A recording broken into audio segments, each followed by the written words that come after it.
Hello guys, আজ আমি দেখাবো রাজস্থান থেকে কলকাতায় পুরোপুরি বাসে কিভাবে যাব এবং কত সময় লাগবে সব কিছুই বলবো আমি ভিডিওর মাধ্যমে। প্রথমত আমি রাজস্থান থেকে যাওয়ার সময় রাতে গিয়েছি, তাই ভিডিওটা করতে পারিনি। আমি দিল্লি থেকে ভিডিওটা করেছি, ওটা রাতেই ট্রাভেল করেছি, একটু প্রবলেমের জন্য ভিডিওটা করতেই পারিনি। প্রথমে দেখতেই পাচ্ছ তোমরা, আমি দিল্লি বাসে উঠে গেছি। বাসটা খুবই সুন্দর ছিল, তোমাদের ঘুরিয়ে ঘুরিয়ে দেখাবো ধীরে। এটা অ্যাকচুয়ালি এসি বাসই ছিল আর পরিষ্কার পরিচ্ছন্ন সবই ভালো ছিল। আমি যখন উঠেছিলাম তখন বেশি কেউ ওঠেনি। ওপরে দেখাই পাচ্ছ স্লিপার আর নিচে বসে যাওয়ার জন্য সিটার, দুই ধরনের সিট আছে। আমি বুক করেছিলাম এই স্লিপার, যেটাতে শুয়ে শুয়ে যাওয়া যাবে।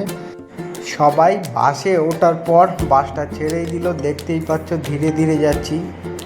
আর যেখান থেকে বাসটা ছাড়ে কাশ্মীরি গেট এটির মন্দিরওয়ালা পার্কিংয়ের পাশ থেকে, জায়গাটা খুব একটা ভালোও নয়। চারপাশে দেখতেই পাচ্ছ দোকান, ঘিঞ্জি মতন এরিয়া, আর সারাক্ষণ ভিড় ভাট্টা থাকে দেখতেই পাচ্ছ।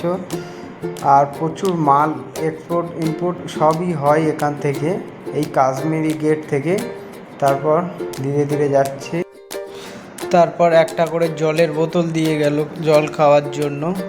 জলের বোতলে আবার স্টিকার মারা রাজ কল্পনা ট্রাভেলস, ওদেরই ট্রাভেলসের ডিটেলস সবই দেওয়া আছে ওখানে। আর গরমটা এত বেশি ছিল বাইরে যে মনেই হচ্ছে না যে এসি চলছে, এত গরম হচ্ছিল ভিতরে। আর রাতে তো ভালো করে ঘুম হয়নি, তাই তার সঙ্গে খুবই ঘুমও পাচ্ছিল।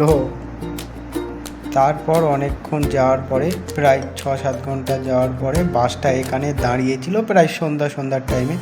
এটা হচ্ছে লাকনো গেট, লাকনো ঢোকার আগে এখানে অ্যাকচুয়ালি দাঁড়িয়েছিল ডিনার করার জন্য, ডিনার একেবারে করে কমপ্লিট করে নেওয়ার জন্য।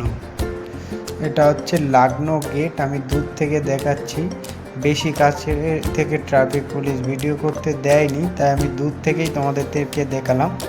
বাস আর দাঁড়াবে না, তাই সবাইকে ডিনার করতে বলেছিল, কিন্তু আমার ডিনার করতে ভালো লাগছিল না, তাই আমি নিয়েছিলাম ভুট্টা মাখা, আর এখান থেকে পপকর্নও নিয়েছিলাম।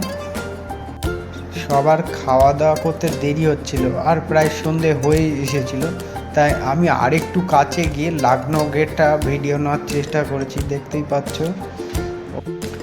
দূর থেকে এবং কাছে থেকে তো আরও বেশি সুন্দর লাগছে গেটটা। তারপর বাসে উঠে ঘুমিয়ে পড়েছিলাম। তারপর প্রায় ভোর, দেখতেই পাচ্ছ সকাল নয়, বেনারসিতে আমি এসে গিয়েছিলাম। এবার তারপরে আমার বাস আছে বেনারসি থেকে কলকাতা, সেটা সন্ধ্যে 6টার সময়। তাই আমাকে সকাল 6টা থেকে সন্ধ্যে 6টা পর্যন্ত ওয়েট করতে হবে, তাই আমি হোটেল খুঁজছি এখন।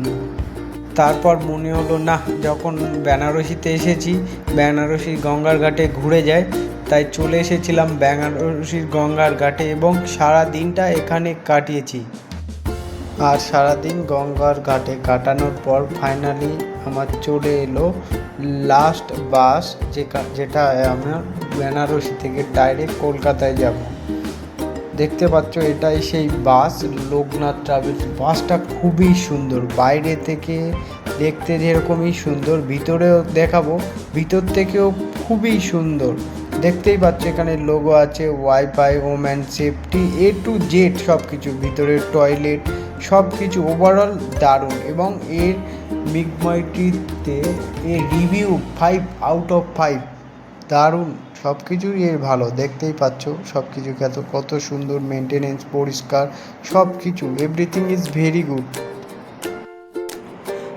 বেডগুলো খুব পরিষ্কার পরিচ্ছন্ন, দেখতেই পাচ্ছ নিট, এবং সঙ্গে চার্জিং পয়েন্ট সব কিছুই আছে বেডে, খুবই ভালো। তারপর বাসে ওঠার পরে একটা করে স্ন্যাক্সের প্যাকেট দিল এবং সঙ্গে একটা করে জলের বোতল, এবং স্ন্যাক্সের প্যাকেটটা কেটে দেখাবো কি আছে, খুলতেই পারছিলাম না, তাই লাস্টে ছিঁড়েই দিলাম। তারপর কেক আছে, ফুটি আছে, বিস্কুট আছে, আর চিপস প্রথমে ভেবেছিলাম, তারপর বললাম না এটা ঝালমুড়ি আছে। ভালোই সময়টা কেটে যাবে খেতে খেতে।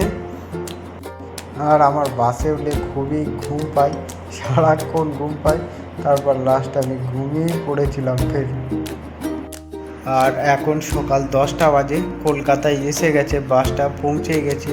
আর শরীরটা খুবই টায়ার্ড ছিল, তাই বেশি ভিডিও বানাতে পারিনি। আর সবাই বলবে সফরটা কেমন ছিল, দিল্লি টু রাজস্থান বাসেতে কেমন জার্নি হলো, সবাই কমেন্ট করুন।